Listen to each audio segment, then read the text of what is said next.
one more point on your presentation.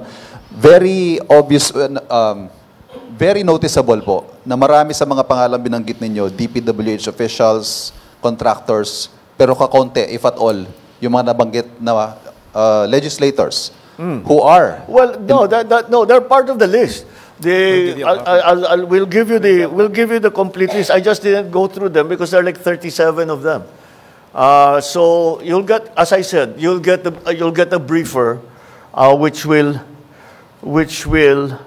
give you more detail on all of the things that I've said today. Is the former speaker included in the list, sir? I don't think so, because no. The only evidence that has been made against him is in the Senate. So I don't know. No, with the speaker, no. Not as yet. Not as yet. If something else comes out, then he might have to be answerable for something. So, again, we don't file cases for optics. We file cases to put people in jail or to make people answer. I know that there are many suggestions of who else we should file cases against.